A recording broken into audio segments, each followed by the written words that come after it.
The reason you clicked on this video is because you're planning your first Virgin Voyage cruise. Yes, or you're thinking about it. Right.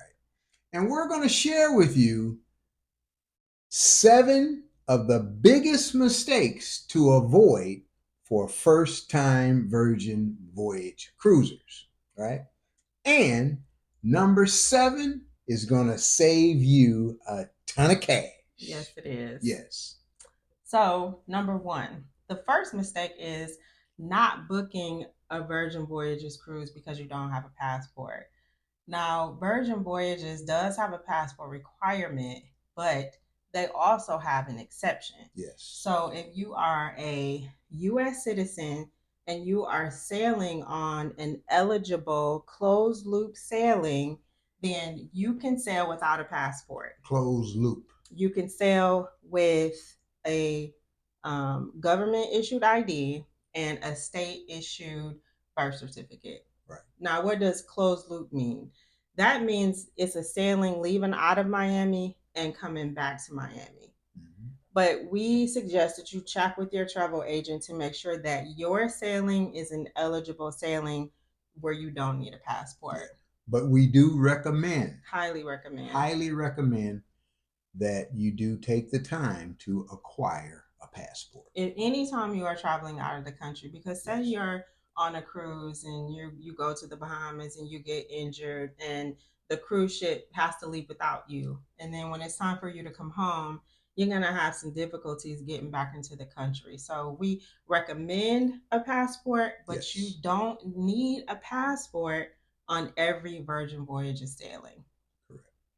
Number two is the misconception that adults only equals X-rated. Right, or something nasty. Nasty, yeah.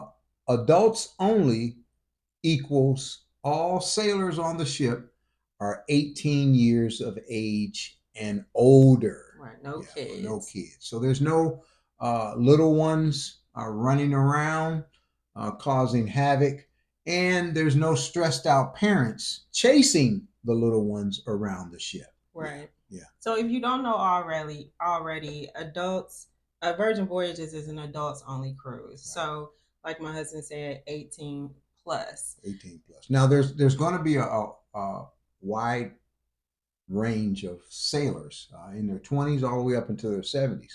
And one of the pluses of an adults only cruise is the culture and the vibe on the ship. It's a grown up vibe on the ship. Yeah. Yes. If you've ever been to like an adults only resort, it's that kind of thing. It's a whole different vibe without kids running around, and like my husband said, without parents being stressed out because their kids are running around. Yeah. So they do have a ice cream shop called Lick Me Till Ice Cream, but if you think that that's too raunchy, then you're a prude. Right. So there's no culture of a sexually overcharged environment on the ship. Yeah. Right. Yeah. Right. Definitely. Right. Number three is overpacking. Don't make that mistake. Right. We just got back from a 4-day Virgin Voyage cruise, and the mistake that we made is that we packed for as if we were going on a 7-day or a 10-day sailing. Definitely. Right? Yeah. And what I mean by that is, from a male's perspective, is there's no dress code for dining. You don't need a collared shirt. You don't need a sports coat or slacks. Right now, if you want to dress up, you can, but it is a casual, dress casual atmosphere on the ship. Yeah. Right. Mm-hmm. So there's no formal night like there are on other cruises, and there's no dress code at any of the restaurants. Now, there are a couple of themed parties like pajama night, so you might want to be in some pajamas if you want to go. Right. Right. If you want to go to the pajama party, we missed the pajama party because we were Sleep. asleep. Right. Sleep. And then there's Scarlet Night, where it's a Right. party on the whole ship and everybody dresses in red. And so you can bring, your little snazzy red outfit if that's Right. what you want to do. There's a party after Scarlet Night, which we also missed because we were sleep. asleep. Right. But we did have on our Detroit best We did. for Scarlet Night. Yes. Mm-hmm.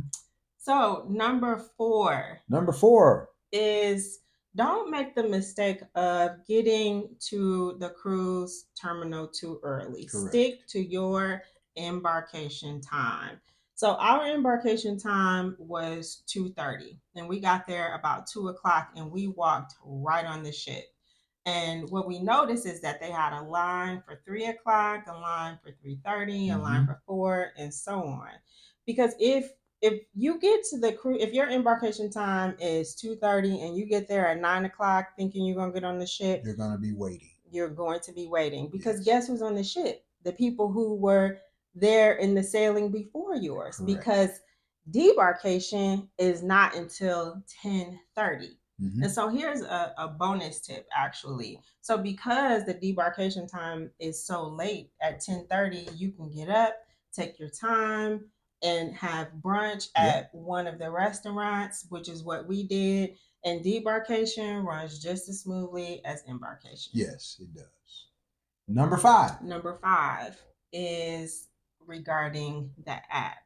So Virgin Voyages has an app that they do everything through the app. So the mistake is not downloading the app and getting familiar with the app before you're sailing, because you can make your dining reservations, entertainment, you can see the daily shows, you can order room service, fitness classes.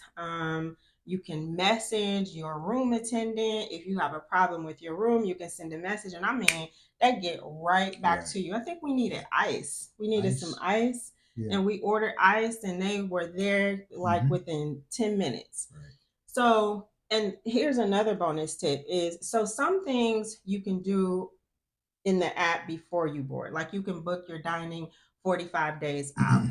And if you have a Rockstar cabin, you can book 60 days out. But some things you can only book when you get on board, like your entertainment. Yeah.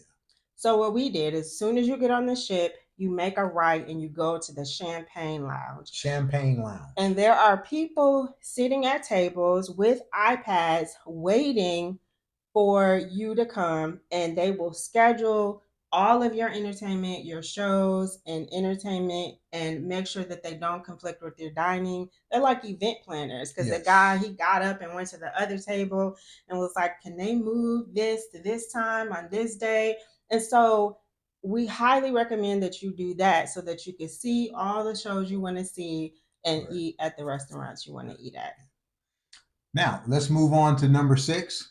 Number 6 is not necessarily a mistake. Right. But for first-time Virgin Voyage cruisers, it is something that you should know. Definitely. Right? And it has to do with the cabin. We booked a sea terrace cabin. Right, which is a balcony room. Balcony room. And it has the signature red hammock. Correct, right. Beautiful, spacious living area. Yeah. Very nice room. Right. The only drawback to this cabin was the bathroom size. Yes. It was tiny. So if you're a large person, that could be uncomfortable if you're doing a sailing for 4, 5, 6, 7 days. Yes. So our recommendation would be to bump up your cabin to what's called an extra large sea terrace. And the cabin is about the same, but it has a bigger bathroom. Yeah, it would be worth every penny to upgrade to an extra large sea terrace. Yeah, it has a larger shower. It has a water closet. What's a water closet? A water closet is a toilet that's separate from the other areas in the bathroom. Okay, Yes. gotcha. And it has a longer vanity, so two people can be in there at the same time. Exactly, because Yes. two people cannot fit in that tiny bathroom at the Correct. same time, not Correct. comfortably anyway.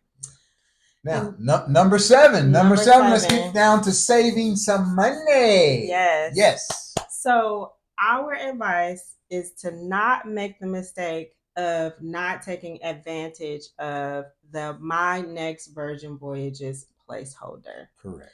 This is only available on the ship. It's only available on board. And what it is you will pay $300. You will save $300 off your next sailing, and you will also get a $600 on board credit. $600 on board credit. Now the caveat is that so this is a placeholder. So you have to make an actual booking within 60 days of getting the placeholder. If you wait until after 60 days, that $600 goes down to $300.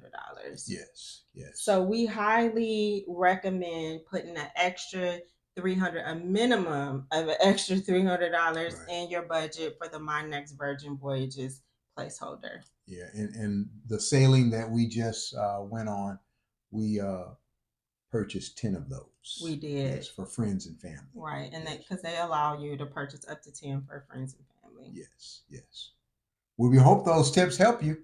Those are the mistakes that you will avoid on your first time on Virgin Voyages. Yes. And if you like this kind of content, be sure to drop us a comment below. Yes. Let us know when you're going on Virgin Voyages, and hit that subscribe button if you like content like this. All right. I'm Wendell. And I'm Shannon. This is Black Love, Black Travel. Until next time. Bye-bye. Bye.